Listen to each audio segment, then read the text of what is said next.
사람마다 소원을 가지고 살아갑니다. 소원이라는 것은 그 사람 마음에 있는 꿈이고 또 품은 이상이요, 자신이 바라는 목표가 바로 소원입니다. 근심 있는 사람은 평안하기 원하는 소원이 있고, 또 병든 사람은 건강하길 원하는 소원이 있고, 가난한 사람은 부유해지길 원하는 소원이 있습니다. 자녀의 소원, 사업의 소원, 진로의 소원 등 누구나 종류만 다를 뿐이지 그 마음의 소원을 갖고 살아갑니다. 사람은 그러나 들어주고 싶어도 못 들어주는 소원이 너무 많습니다. 그러나 하나님은 어떤 소원이라도 다 들어주십니다. 전능하신 분이기 때문입니다. 일찍이 한나는 아이를 소원할 때 하나님이 사무엘의 선지자를 자녀로 주셨습니다. 히스기야는 병들어 죽게 되었을 때 하나님께 매달렸습니다. 15년의 생명을 연장해 주셨습니다. 야베스는 태어나면서부터 기구한 운명으로 태어났습니다.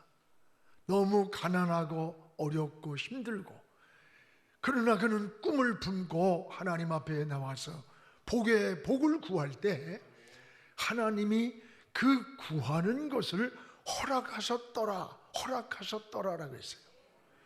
하나님은 자녀들의 소원을 들어주십니다. 여러분이 누굽니까? 하나님의 자녀들입니다. 우리 아버지입니다.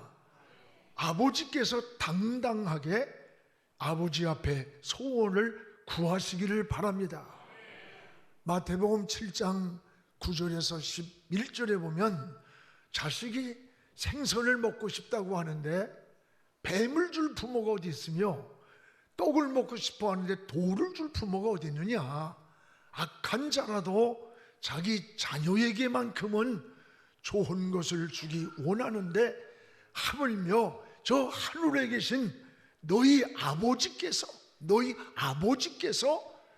좋은 걸 주지 않겠느냐라고 하셨어요. 그렇습니다.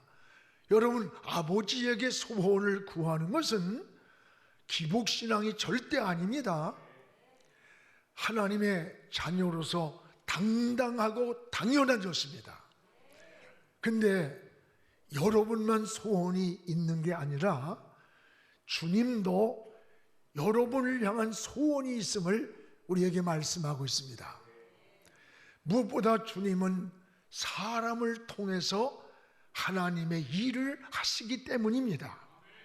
여러분, 주님은 이 불이 붙었으면 내가 뭘 더 원하겠느냐 소원을 말씀하셨고, 추수할 것은 많은데 일꾼이 적다고 일꾼을 찾으면서 소원을 말씀하셨어요. 모두가 주님이 우리를 향한 소원입니다. 주님의 소원은 뭘까요? 오직 영혼 구원이었습니다. 이 땅에 오신 것도 영혼을 구원하기 위해 오셨고, 병든 자, 가난한 자, 우는 자의 눈물을 씻어주시고, 또 문제를 해결해 주신 목적이 뭐예요? 여러분, 영혼 구원의 본질적 목적이 있는 거예요. 십자가의 죽음도 목적이 뭐예요? 인류의 영혼을 구원하려고 십자가를 지신 거예요. 오늘 말씀도 부활하셔서 마지막 분부하신 말씀입니다. 제자들에게 주님의 소원과 마지막 지상 명령이 무엇인가를 우리에게 잘 알려주고 계시는 겁니다. 여러분, 그 내용이 뭐냐? 너희는 가라. 어디로? 모든 족속으로 제자를 삼으러 가라. 아버지와 아들과 성령의 이름으로 그들에게 세례를 베풀라. 그리고 모든 것을 가르쳐 지키게 하라. 그리하면 내가 세상 끝날까지 너희와 항상 함께 있으리라 라고 약속을 하셨습니다.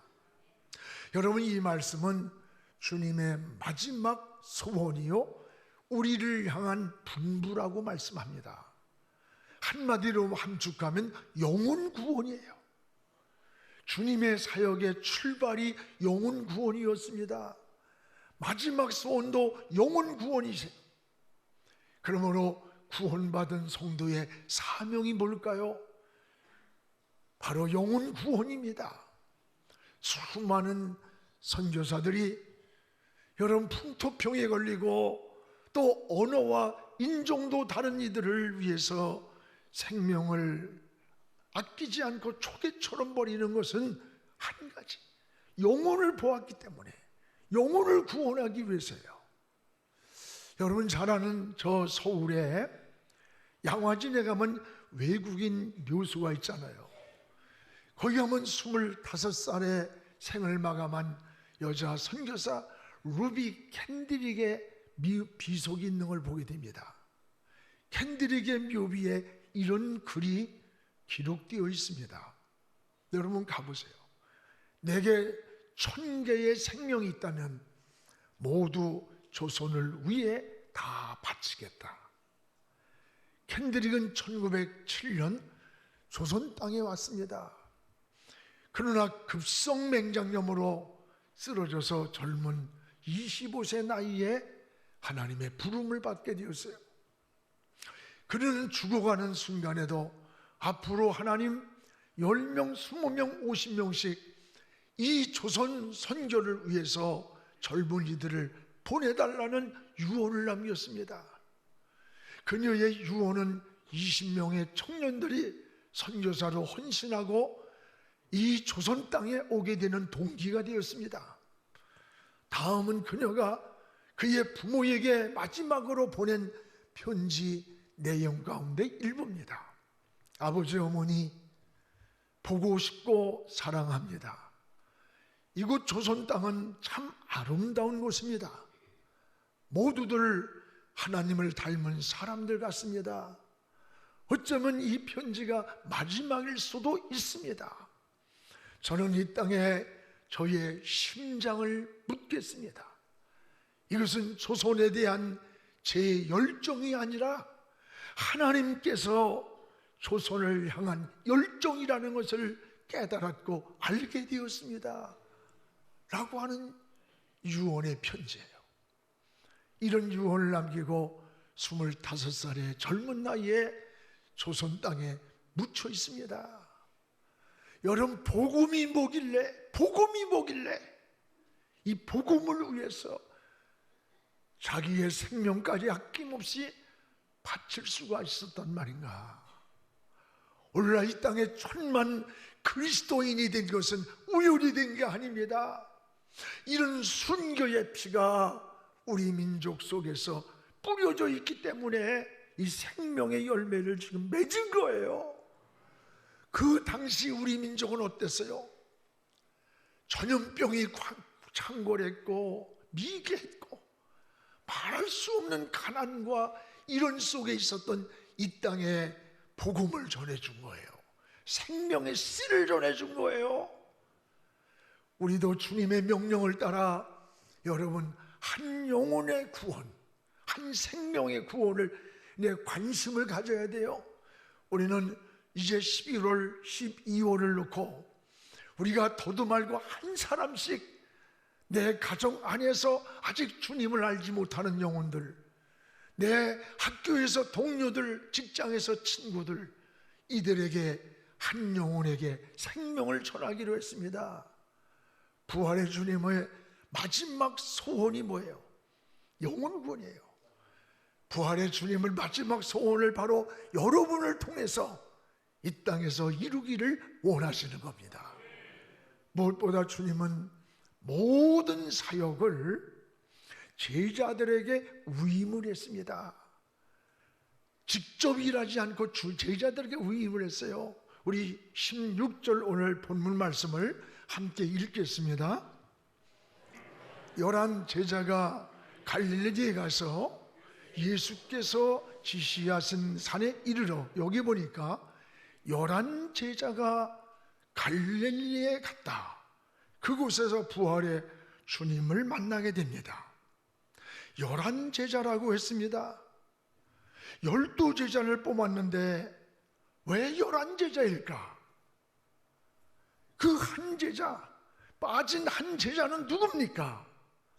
바로 가룟 유다였습니다. 사도행전 1장 17절에서 18절에 보면 유다는 제자로서 있어야 할 자리에 없었습니다. 쓰임받을 자리에 없었습니다. 제자로서 받을 축복과 영광의 자리를 빼앗겼습니다. 왜 유다가 이 자리에 없었을까? 마가복음 14장 1절에 11절에 보면 돈을 받고 예수님을 팔아먹었어요. 돈에 눈이 어두웠어요. 유다는 결국 마귀에게 속았습니다. 여러분, 독 중에 가장 무서운 독이 살무사보다 더 무서운 게 돈독이래요. 돈독이 흐르면 배는 게 없는 거예요. 전에 여러분 잘 아는 기사가 있었어요. 어머니와 형을 죽인 그 범인을 잡고 보니까 바로 작은 아들이었습니다. 어머니가 가지고 있는 유산을 자기가 다 가로채려고 형을 죽이고 어머니를 죽였어요. 결국 한 푼도 재산을 가지지 못하고 국고로 환수되었고, 남은 것은 존속 살해범으로 지금도 교도소에서 세월을 보내고 있는 사람이 있어요. 지금 여러분, 무서운 범죄 중에 가족 안에서 일어나는 존속 살해 범죄가 57.4%라고 그래요. 부모가 재산을 많이 가지고 있는 것도 굉장히 위험한 시대가 됐습니다. 여러분, 자녀들에게도 많은 유산을 물려주는 것 중요해요. 그러나 녹슬지 않고 시들지 않는 믿음을 물려주기를 자꾸 기도해 줘야 돼요. 자녀가 어려우면 돈이 필요하다고 말하지 않고 오히려 나 위해 기도해 주세요. 내가 이런 일을 하는데 어려움을 만났어요. 이런 일을 시작하는데 그 기도를 해줄 수 있는 이런 믿음의 유산을 뿌리에 내려줘야 되는 거예요. 이게 지혜요 믿음입니다. 여러분, 부모들 일찍 재산 물려주지 마세요.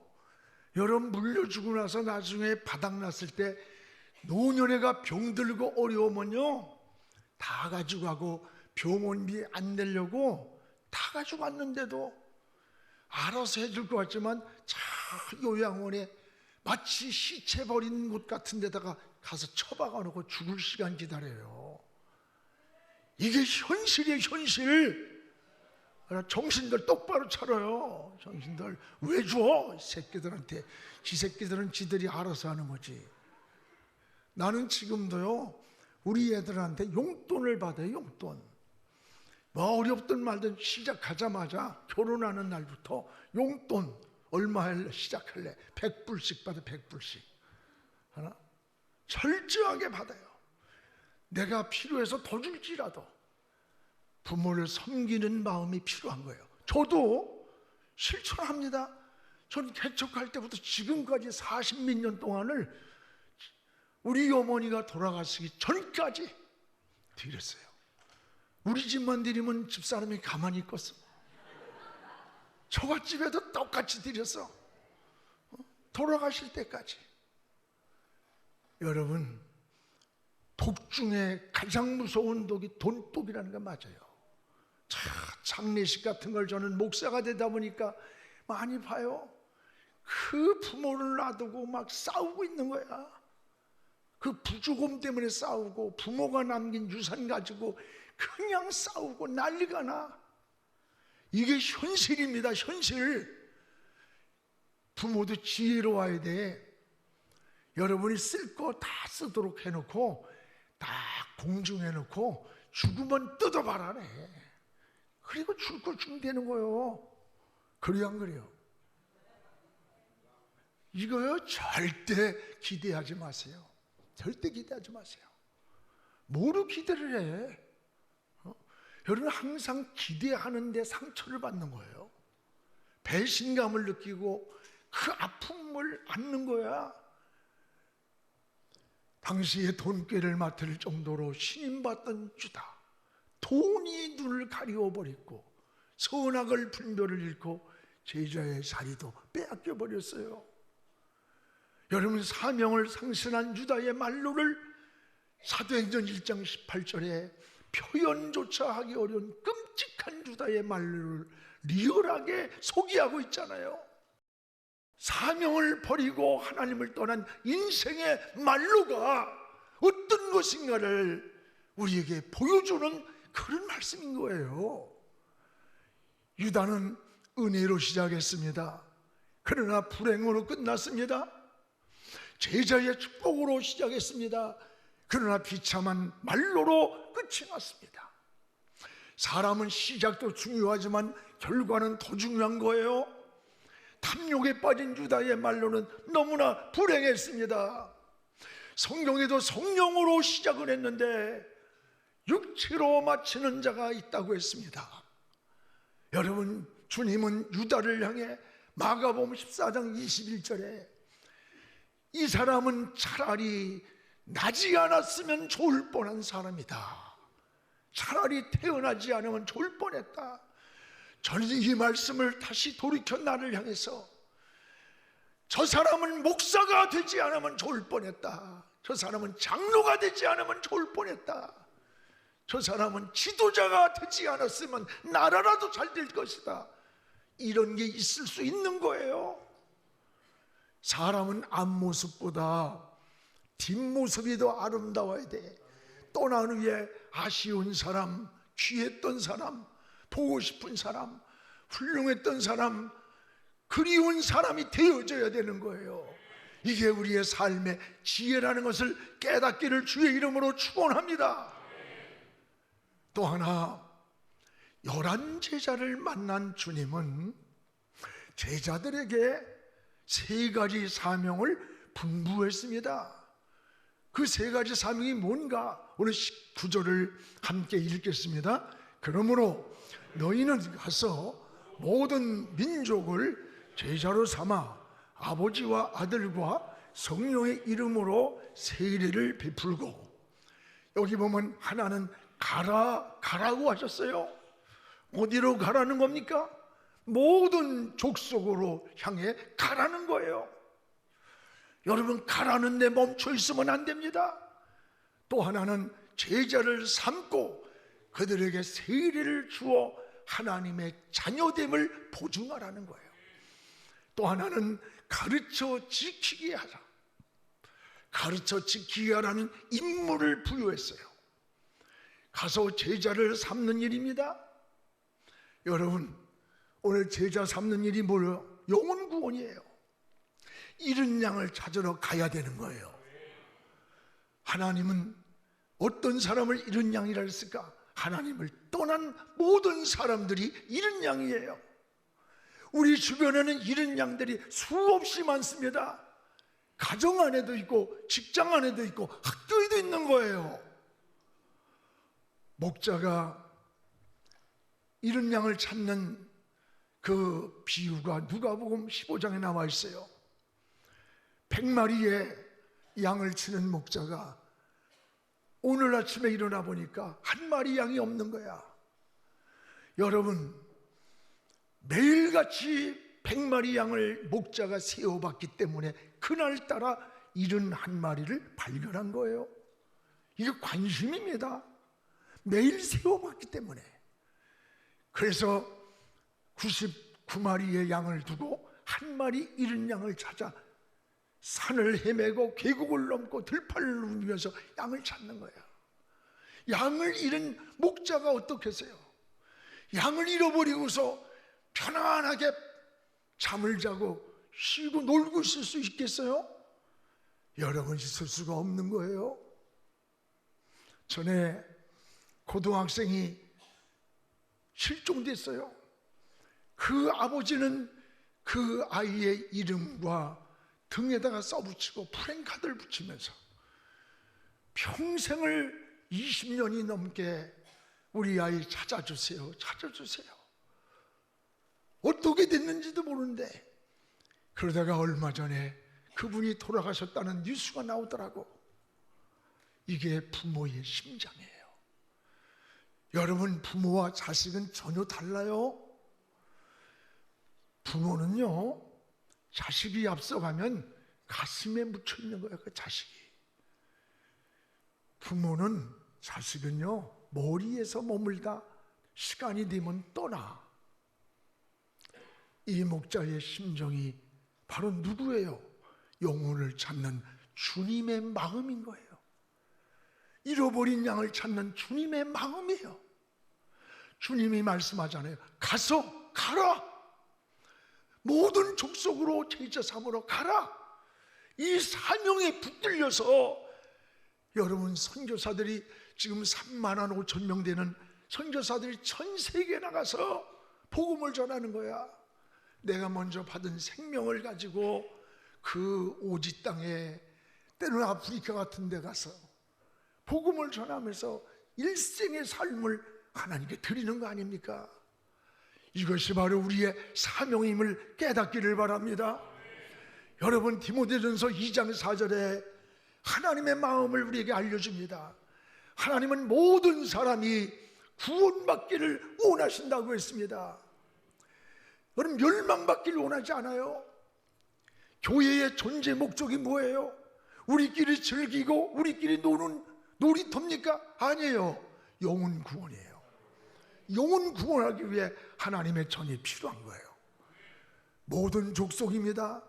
이는 이 땅에 태어난 자는 누구든지 예수 믿고 하나님의 자녀가 되기를 원하십니다. 누구도 멸망받는 것을 원치 않는 거예요. 그러므로 주님은 마지막 소원을 여러분을 통해서 이루기를 원하시는 거예요. 그래서 마지막 나의 소원이, 나의 분부다. 너희는 가라. 잃어버린 양떼를 향해 가라. 그들을 제자 삼아라. 그들을 예수 믿고 구원받아 세례를 줘서 자녀를 삼아라. 그러면 내가 세상 끝날까지 너희와 함께 하신다. 주님은 마지막 소원을 여러분을 통해서 이루기를 원하십니다. 이것이 바로 여러분에게 소한 하나님의 뜻인 거예요. 리빙스턴이 아프리카 대륙을 횡단하다가 맹수에게 물려서 생명이 위독하게 되었습니다. 제자들이 울면서, 선생님, 이렇게 여기서 죽으면 어떻게 합니까? 그때 리빙스턴이 유명한 말을 했어요. 나는 결코 죽지 않는다. 내가 아직 해야 할 사명이 남아있기 때문이다. 여러분, 하나님은 우리가 불쌍해서 살려주는 것 아닙니다. 아직 내가 해야 할 사명이 이 땅에 남아있기 때문에 살고 있음을 믿어야 돼요. 너를 건강 하나 유지하려고 혼자 즐기고 놀고 그렇게 해서 몇 년 더 살면 뭐 별거야? 이 땅에 내가 할 사명의 가치가 있기 때문에 건강해야 되고 살아야 될 존재 이유가 있는 거예요. 전 늘 아침에 눈을 뜰 때마다, 저녁에 잠자리를 들 때마다, 하나님, 아직도 내가 해야 할 사명이 있기 때문에 하나님이 나를 살려주고 계심을 감사합니다. 불쌍해서 나를 살려주는 게 아니에요. 아직 내가 이 땅에 해야 할 사명이 남았기 때문에 살고 있음을 감사해야 되는 거예요. 자기 사명이 분명한 사람은요, 인생을 확신 있게 삽니다. 사사로운 일에 흔들리지 않는 거예요. 주님이 마지막 분부한 제자들의 사명은 복음 전하는 일이에요. 복음. 예수를 믿어야 영원한 생명을 얻는다는 이 복음, 이 피 묻은 복음을 전하는 거예요. 여러분이 바로 복음의 증인들 되기를 주님의 이름으로 축복을 합니다. 또 하나, 주님은 이런 전도자에게 여러분 빈손으로 보내는 게 아니에요. 하나님의 은혜와 넘치는 축복의 약속을 보십시오. 오늘 20절을 우리 함께 읽겠습니다. 내가 너희에게 분부한 모든 것을 가르쳐 지키게 하라. 볼지어다 내가 세상 끝날까지 너희와 항상 함께 있으리라 하니라. 보라, 내가 세상 끝날까지 주님이 함께 하신다는 약속입니다. 사랑하는 여러분, 주님의 약속이에요. 주님이 세상 끝날까지 함께 하신다는 약속, 이 약속보다 더 큰 위로와 소망과 설레임이 어디에 있겠어요? 내가 어느 곳에서 무엇을 하든지 그곳에 주님이 나와 함께 하시는데, 언제까지? 세상 끝날까지 항상 함께 하시며 나를 책임져 주신다는 약속입니다. 할렐루야. 저는 세상 끝날까지 너희와 항상 함께 하신다는 이 말씀이 가슴 속에서 정말로 가슴을 뛰게 해요. 너무 기쁘고 감사하고, 여러분, 이보다 더 큰 소망, 이보다 더 감격이, 이거보다 더 든든한 하나님의 보호가 어디 있겠어요? 우리 주님은 사명을 따라 사는 여러분과 세상 끝날까지 함께 하심을 믿으시기를 주의 이름으로 축복을 합니다.